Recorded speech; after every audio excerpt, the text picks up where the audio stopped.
はいどうもこんにちは。ロイヤルブルーコーヒーのバリスタトヨです。本日はハンドドリップで何がどのように味へのアプローチがあるのかっていうのを、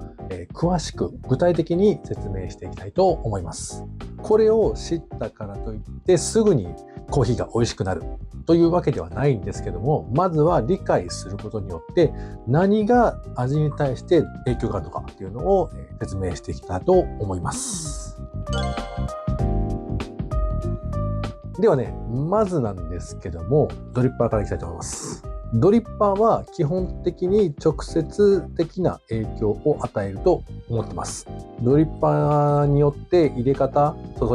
お湯の注ぎ方も違いますし、ドリッパーの材質なんかでも温度の影響が受けやすかったり、受けにくかったりするので、これは影響は受けやすいと思います。ドリッパーの違いで味の変化というのは比較的大きく変わるところではあります。はい、それではまず材質の違いによって材質が違うから何が違うのかというと、温度と密接な関係があります。温度がコーヒーの味に何に関わるかというと、抽出度合いが変わってきます。温度が高ければ高いほどコーヒーの中の成分がより出やすくなるので、温度が低ければ低いほど出にくくなるというふうに考えてもらったらいいと思います。じゃあどれがいいのかという基本的な正解はないです。はっきり言いますと。ただ材質によってこういう傾向があるというのはあるので、一つ説明していきたいと思います。まずは僕がいつも推奨しているプラスチック。プラスチックの材質は軽く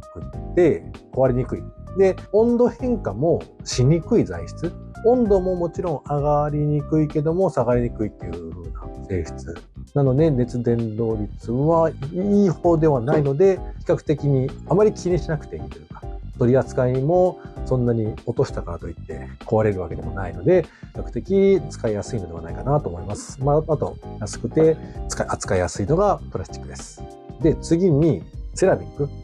陶器ですね。まず陶器は質感がプラスチックに比べるといいというのはありますよね。しかしこの中の材質の中で一番重たいで、なおかつ割れやすい、割れてしまうという危険性があります。しかしその保温性が高いので、しっかりと温めてもらえると温度が下がりにくいので、陶器のドリッパーを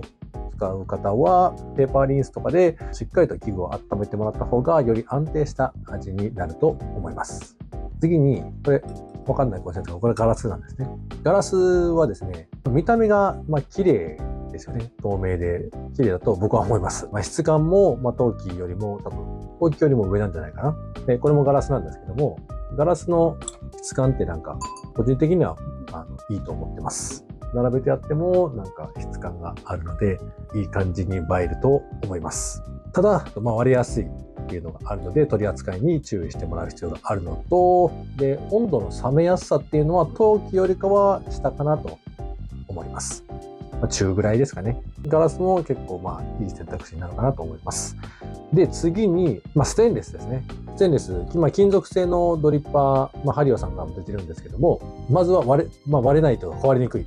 のは確実です。はい。プラスチック同様壊れにくいです。で、重さも軽いと思います。ただ、温度が下がりやすい。熱伝導率が高いので、熱くなりやすく温度が下がりにくいので、安定性は他のに比べると若干下がるかなと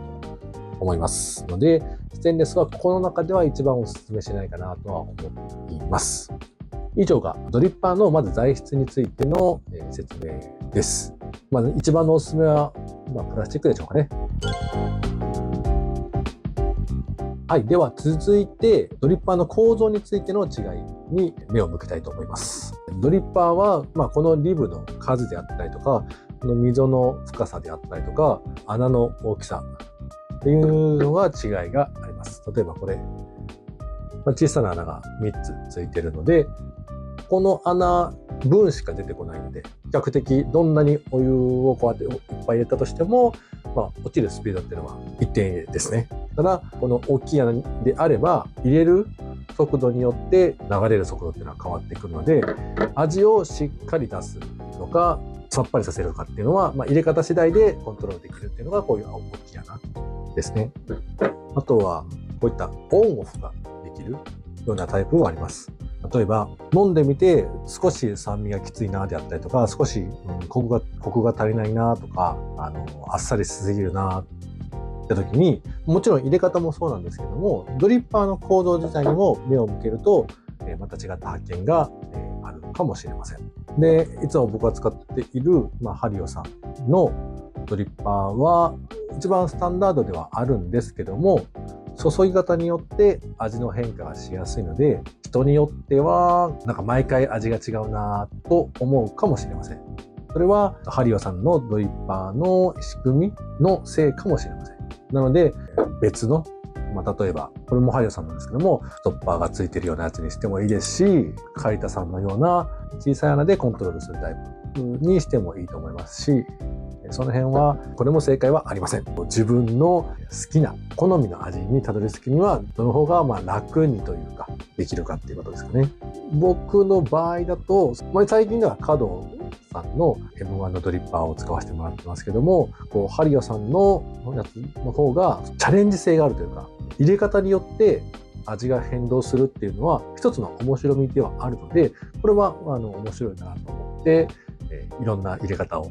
してみたりとかするのに適していると思うので、いつもおすすめしてますけども、ハリオさんのドリッパーを勧めています。はい。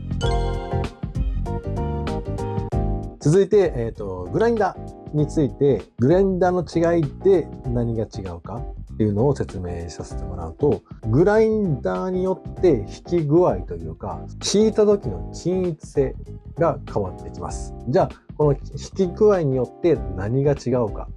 と言いますと、簡単に言えば細かくなればなるほど味が出やすい、粗ければ粗いほど出にくいという風なイメージで考えてください。例えば石を入れた、筒の中に水を注いだ時に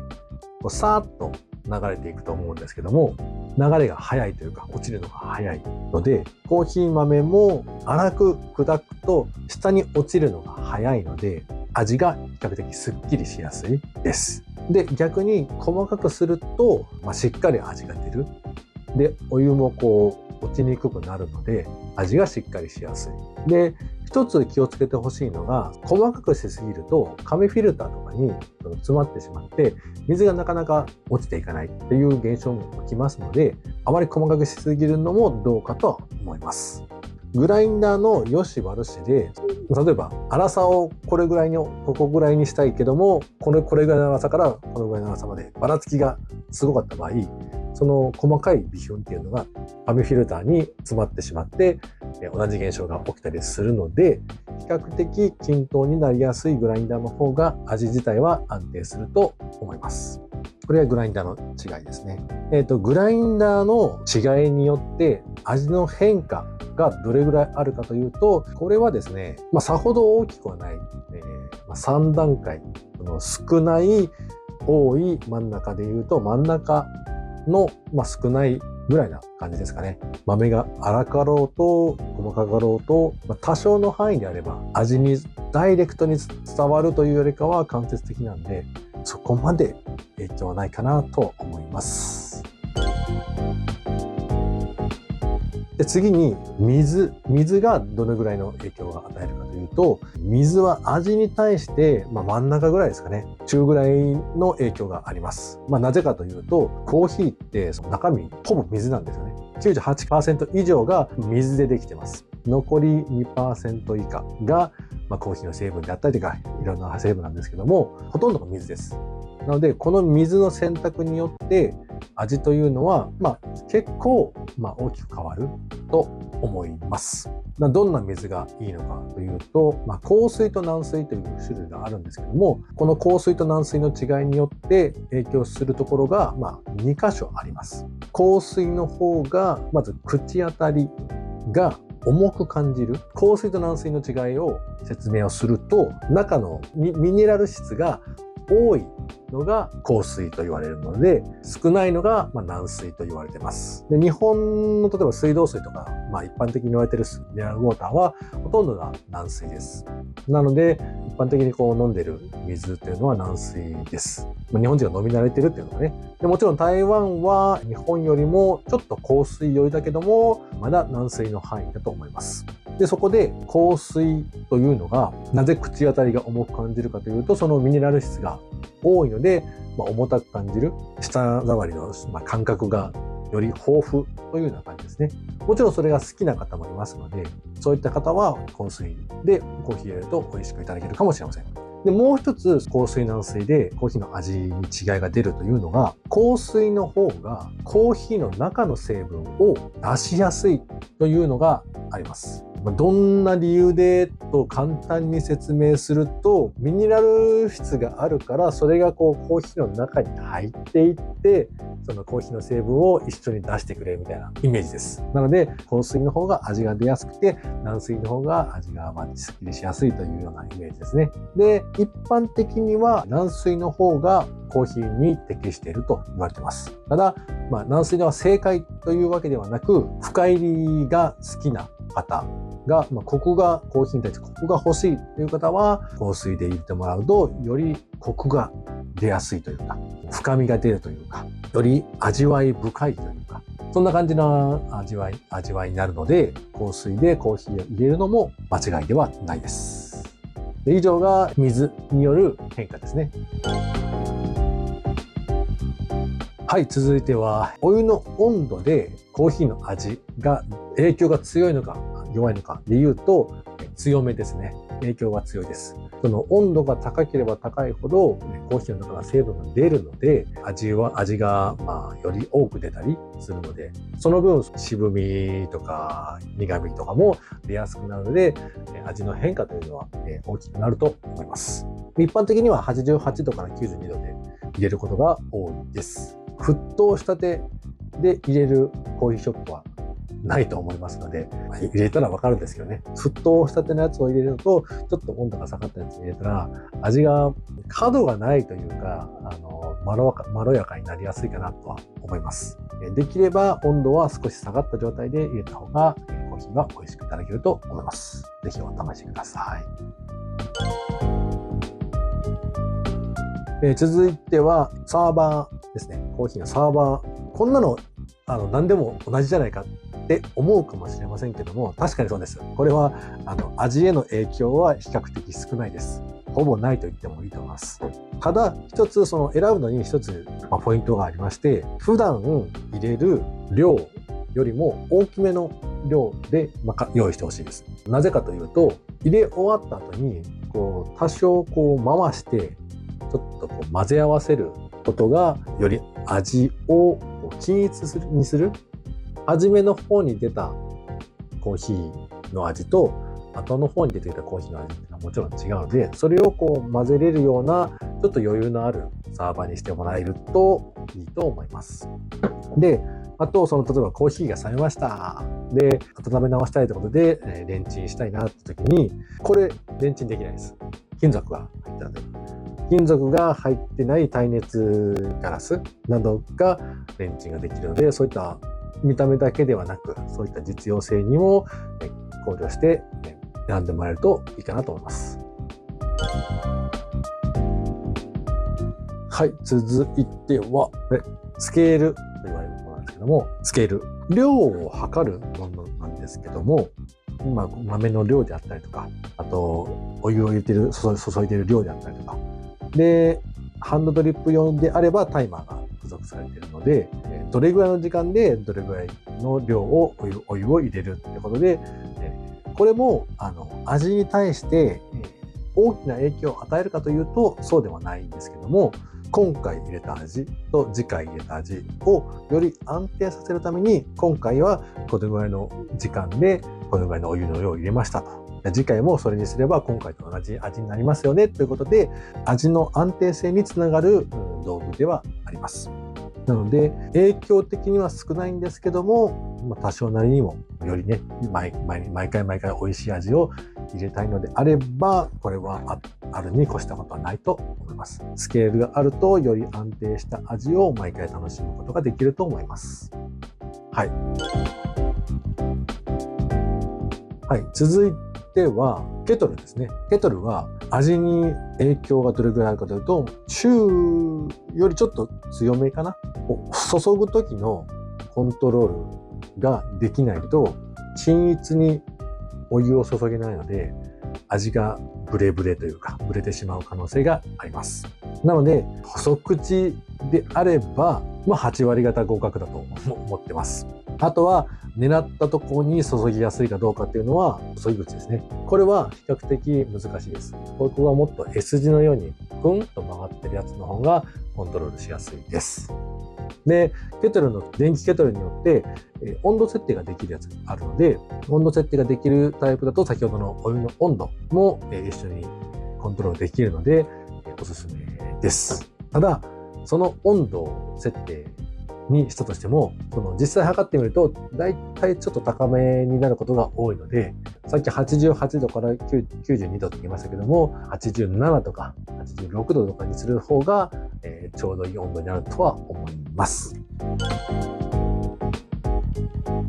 はい、続いて、紙フィルター。紙フィルターが味に影響するのは、少ない方だと思います。紙フィルターはドリッパーに適しているものを選んでください。適してないものは味に影響する云々よりも、前の話というかなので。で、紙フィルターの違いっていうのは、まずはもう白いタイプのやつと茶色いタイプのやつ。これは漂白されているか、されてないか。僕は漂白されているやつを一般的に使います。それは、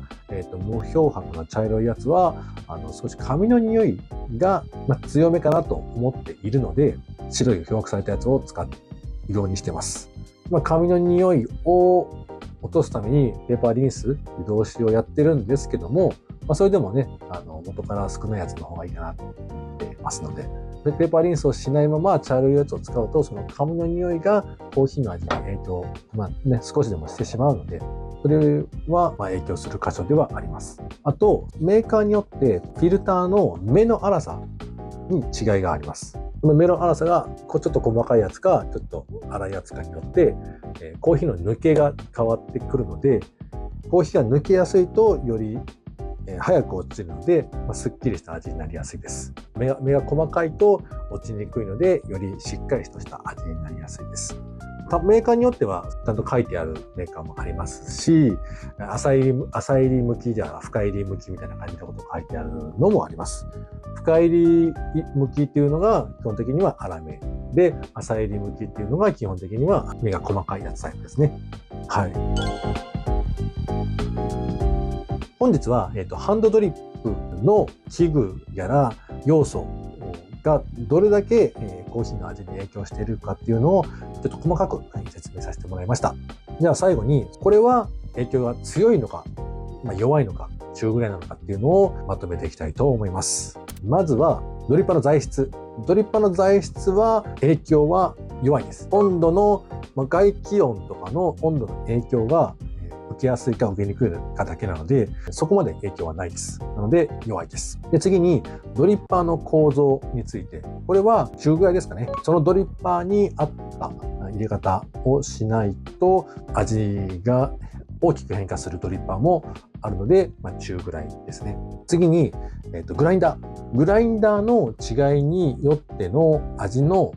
変化というのは僕は弱いと思います。もちろんあるんですけども、一応弱い部類には入れますね、僕の場合は。で、次にグラインダーというよりかは、その引き具合、粗く引いたか細かく引いたかによっての味の変化というのが中ぐらいですね。細かい方がしっかりと出て、粗い方がすっきりとするような感じなんで。で、次にお水。お水も